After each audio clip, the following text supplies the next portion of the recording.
Hello, ಎಲ್ರಿಗೂ ನಮಸ್ಕಾರ. Welcome back to my channel.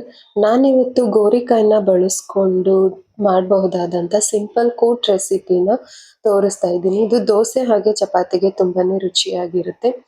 ಏನಿಲ್ಲ, ಸಿಂಪಲ್ ಆಗಿ ಗ್ಯಾಸ್ ಹಚ್ಕೊಂಡು ಚಪಾತಿ ಫ್ರೈ ಮಾಡ್ಕೊತೀವಲ್ಲ, ಆ ಸ್ಟ್ಯಾಂಡ್ನ ಇಟ್ಕೊಂಡು ಒಂದು ಈರುಳ್ಳಿ, ಒಂದು ಟೊಮೆಟೊ ಹಾಗೆ ಸ್ವಲ್ಪ ಹಸಿಮೆಣಸಿನ್ಕಾಯಿಗಳನ್ನ ಹಂಚಿಗಡ್ಡಿಗೆ ಚುಚ್ಚಿಟ್ಕೊಂಡಿದ್ದೀನಿ. ಇದನ್ನೆಲ್ಲ ಸ್ವಲ್ಪ ಕಾಯಿಸ್ಕೋಬೇಕು, ಅಂದ್ರೆ ಸುಟ್ಕೋಬೇಕು. ಸುಟ್ಟಷ್ಟು ಸಾಂಬಾರು ರುಚಿಯಾಗಿ ಬರುತ್ತೆ. ಸೊ ಚೆನ್ನಾಗಿ ಸುಟ್ಕೊಂಡು ನಂತರ ನಾನಿಲ್ಲಿ ಸುಟ್ಟಿರುವಂಥ ಟೊಮೆಟೊ, ಈರುಳ್ಳಿ, ಹಸಿ ಒಂದು ಈರುಳ್ಳಿ, ಹಸಿ ಒಂದು ಟೊಮೆಟೊ, ಹಾಗೆ ಮೆಣಸಿನಕಾಯಿ, ಕೊತ್ತಂಬರಿ ಸೊಪ್ಪು, ಸ್ವಲ್ಪ ತೆಂಗಿನಕಾಯಿ, ಸ್ವಲ್ಪ ಕರಿಬೇವಿನ ಸೊಪ್ಪನ್ನ ತಗೊಂಡಿದ್ದೀನಿ. ನಂತರ ನಾನಿಲ್ಲಿ ಅರ್ಧ ಕೆಜಿ ಆಗುವಷ್ಟು ಗೋರಿಕಾಯಿನ ತಗೊಂಡು ಕ್ಲೀನ್ ಮಾಡಿ, ಸೊ ಅದಕ್ಕೆ ಒಂದು ಕುಕ್ಕರ್ಗೆ ಗೋರಿಕಾಯಿ, ಸ್ವಲ್ಪ ನೀರು, ಉಪ್ಪು ಹಾಕಿ ಒಂದು ವಿಷಲ್ ಕೂಗಿಸ್ಕೊಂಡಿದ್ದೀನಿ. ಒಂದು ವಿಷಲ್ ಕೂಗಿಸ್ಕೊಂಡ್ರೆ ಸಾಕಾಗುತ್ತೆ. ನಂತರ ನಾನೆಲ್ಲ ಇಲ್ಲಿ ಮಿಕ್ಸಿಗೆ ಹಾಕೊಂಡು ಸ್ವಲ್ಪ ಅರಿಶಿನ, ಒಂದು ಅರ್ಧ ಸ್ಪೂನು ಜೀರಿಗೆ, ಅರ್ಧ ಸ್ಪೂನು ಮೆಣಸು, ಇದಿಷ್ಟು ಹಾಕ್ಕೊಂಡು ಚೆನ್ನಾಗಿ ರುಬ್ಬಿಟ್ಕೊಂಡಿದ್ದೀನಿ.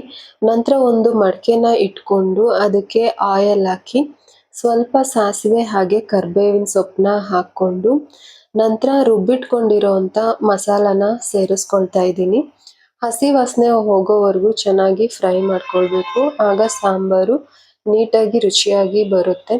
ನಂತರ ಇಲ್ಲಿ ಒಂದು ದೋಸೆ ಕೂಡ ಹಾಕೊಳ್ಳೋಣ ಅಂತ ಪಕ್ಕದಲ್ಲೇ ದೋಸೆ ಹಾಕೊಳ್ತಾ ಇದ್ದೀನಿ. ಸಾಂಬಾರು ಕೂಡ ಕುದೀತಾ ಇದೆ, ಹಸಿ ವಾಸನೆ ಹೋಗೋವರೆಗೂ ಫ್ರೈ ಮಾಡ್ಕೊಂಡಿದ್ನಲ್ಲ, ಹಾಗಾಗಿ.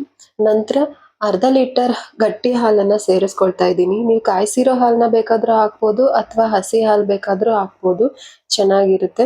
ನಂತರ ನನಗೆ ಅನ್ನಕ್ಕೆ ಸಹ ಬೇಕು ಅಂತ ಹೇಳಿ ಸ್ವಲ್ಪ ನೀರನ್ನು ಸೇರಿಸ್ಕೊಳ್ತಾ ಇದ್ದೀನಿ. ಲಾಸ್ಟಲ್ಲಿ ರುಚಿಗೆ ತಕ್ಕಷ್ಟು ಉಪ್ಪನ್ನ ಸೇರಿಸ್ಕೊಂಡು ಸ್ವಲ್ಪ ಕುದಿಸ್ಕೋಬೇಕು. ಹಾಗೆ ಪಕ್ಕದಲ್ಲಿ ದೋಸೆ ಕೂಡ ರೆಡಿ ಆಗ್ತಾ ಇದೆ. ನಂತರ ನಾನು ಬೇಯಿಸಿಟ್ಕೊಂಡಿರೋ ಅಂಥ ಗೋರಿಕಾಯಿನ ಸೇರಿಸ್ಕೊಳ್ತಾ ಇದ್ದೀನಿ.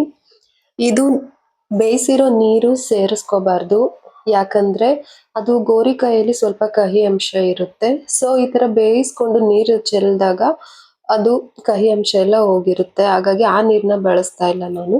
ಸೊ ಹಾಗೆ ಸೋಸಿಟ್ಕೊಂಡು ನೀರೆಲ್ಲ ಚೆಲ್ಬಿಟ್ಟು ಬರೀ ಗೋರಿಕಾಯಿನ ಮಾತ್ರ ಸೇರಿಸ್ಕೊಳ್ತಾ ಇದ್ದೀನಿ. ಇದರಿಂದ ಕಹಿ ಅಂಶ ಎಲ್ಲ ಹೋಗಿರುತ್ತೆ, ಸಾಂಬಾರು ಕಹಿ ಆಗಲ್ಲ. ಸೊ ದೋಸೆ ಕೂಡ ರೆಡಿ ಆಗಿದೆ. ಸೊ ಇದು ಚಪಾತಿ, ಮುದ್ದೆ, ದೋಸೆ, ಇಡ್ಲಿ, ರೈಸು ಎಲ್ಲದಕ್ಕೂ ತುಂಬಾನೇ ಚೆನ್ನಾಗಿರುತ್ತೆ. ನೀವು ಒಂದ್ಸಲ ಟ್ರೈ ಮಾಡಿ.